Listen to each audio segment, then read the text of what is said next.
It started when the news of Muawiyah's death had reached Medina. People had become happy. Unfortunately, that happiness was not there to last. Shortly after, the news of Yazid's successorship reached the town. Muawiyah had appointed his son Yazid as his successor and the next caliph of the Muslims by collecting allegiance on his behalf by force and tricks. Yazid was known as an impious, sinful, and corrupt man. He was the first caliph to drink openly and in public. Injustice, bloodshed, and corruptions was rampant and oppressive during his reign of power, even in Mecca and Medina.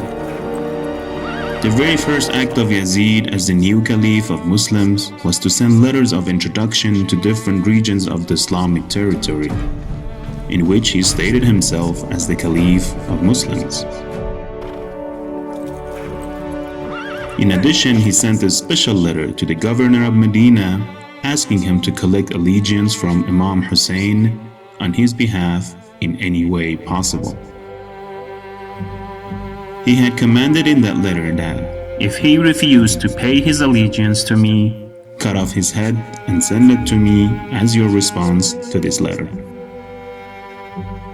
From the very beginning, Imam Hussain raised his objection against Yazid and his caliphate, so he asked the governor of Medina to give him one night to think about his final decision. However, as Medina was no longer safe for the grandson of Rasulullah, Imam Hussain decided to leave his hometown the very same night.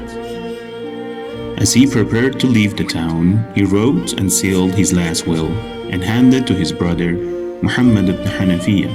This was what was stated: I have not stepped forward for idle play or diversion, nor out of recklessness and arrogance, nor to cause corruption, destruction, oppression, tyranny, or injustice.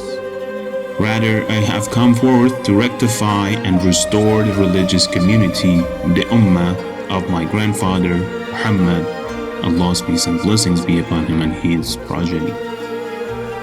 I want to enjoin the right and prohibit wrongdoing, and act according to the tradition and customs of my grandfather and the way of life of my father, Ali ibn Abi Talib, peace be upon him. Imam Hussain left Medina for Mecca on that night, taking along his family and children with him.